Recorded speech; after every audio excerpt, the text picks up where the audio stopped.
जय हिंद, अखंड भारत, जय मां भारती। आज हम लोग बात करेंगे हर घर तिरंगा जो अभियान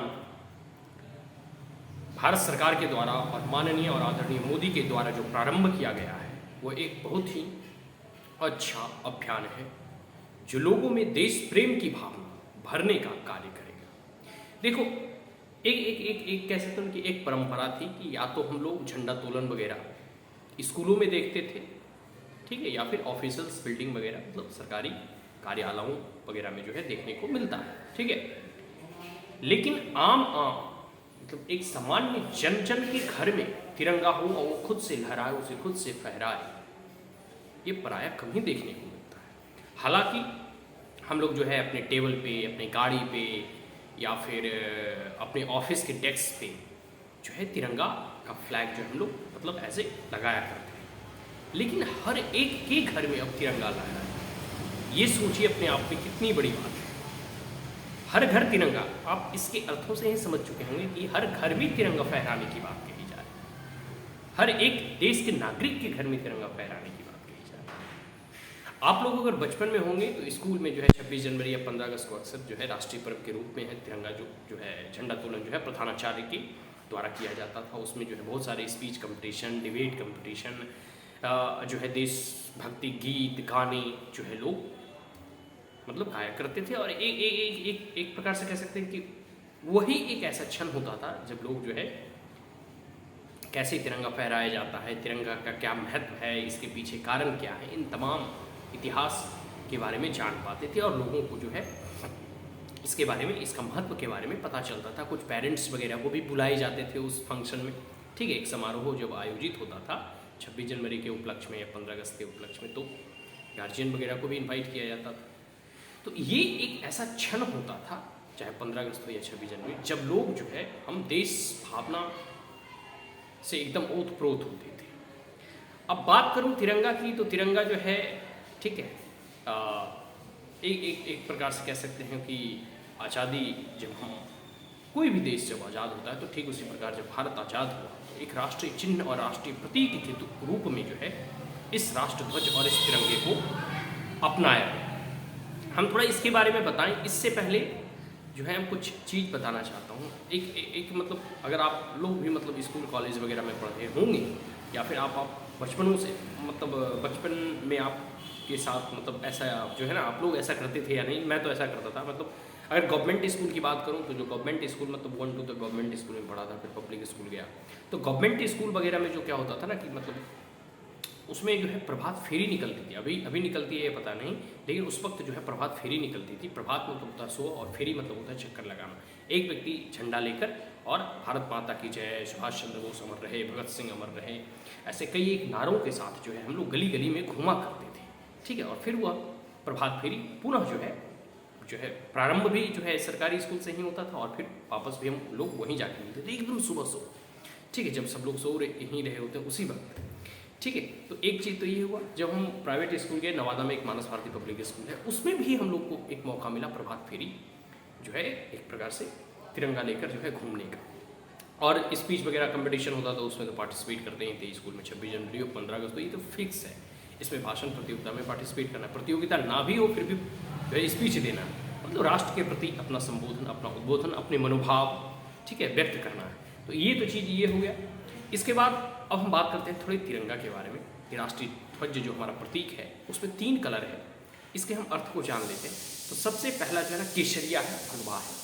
केसरिया का प्रतीक जो है शौर्य से है, वीर कह सकते हैं कि वीरता से है, पराक्रम से है, ठीक है। मतलब हमारे देश के नागरिक, हमारे देश के लोग, इस देश की जनता जो है पराक्रमी बने, योद्धा बने, बलशाली बने, ठीक है।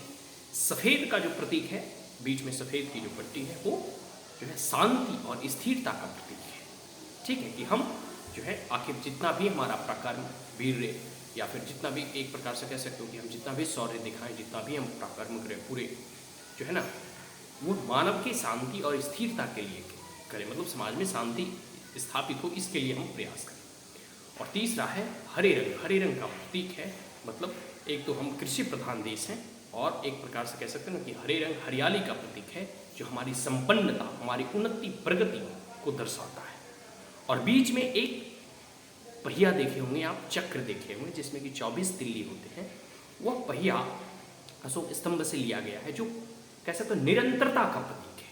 हम निरंतर बढ़ते रहे, निरंतर आगे जो है हमारा देश, हमारा राष्ट्र और इस देश के नागरिक जो है हमेशा जो है प्रगतिशील रहे, हमेशा आगे बढ़ते रहे, तो उसका प्रतीक है। तो ये राष्ट्र ध्वज का जो है मेरे द्वारा, या फिर आप पूरे के पूरे कहीं भी अगर आपने पढ़ा होगा तो शायद उसकी व्याख्या ऐसे ही मिलती है। लोग अपने अपने दृष्टिकोण से इसकी व्याख्या भी करते हैं जो उन्हें उचित प्रतीत होता है।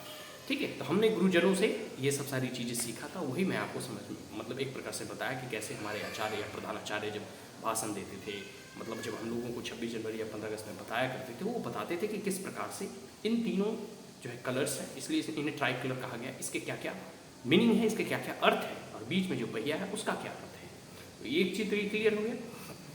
अब हम बात कर लेते हैं कि अभी का जो मूवमेंट चल रहा है, तो अभी का मूवमेंट जो एक प्रकार से कह सकते हो यह एक मास मूवमेंट होगा, जिसमें अब तक जो ट्राई कलर, जो फ्लैग, जो राष्ट्रीय ध्वज ऑफिशियल बिल्डिंग्स या राष्ट्रपति भवन या प्रधानमंत्री ऑफिस या जिले का डीएम वगैरह, कलेक्टर ऑफिस या फिर स्कूल कॉलेजों तक ही सीमित था, अब वो घर घर में जाएगा और घर घर में देश प्रेम की भावना जो है का ज्वाला जो है प्रज्वलित करेगा। सभी देशवासी देश प्रेम की भावना पहले से ही कूट कूट कर भरी है, लेकिन इस मूवमेंट के जरिए, इस एक प्रकार से कह सकते हो कि इस आंदोलन के जरिए, एक आंदोलन है, ये हर घर तिरंगा अब लहराएगा, सभी देशवासी जो है अब देश प्रेम की भावना से ओतप्रोत होंगे।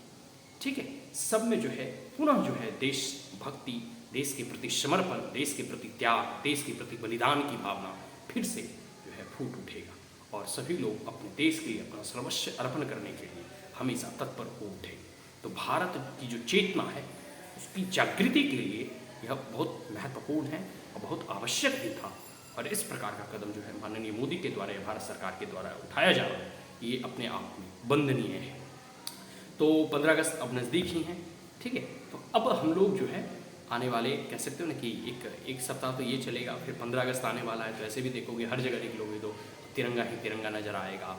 ठीक है, तो देशभक्ति और देश कह सकते हो प्रेम से परिपूर्ण कई एक गाने और गीत आपको जो है सड़कों पर भी सुनाई देगा। तो आने वाले समय पूरे के पूरे 15 अगस्त तक जो है हम इसी रूप रंग में रहेंगे।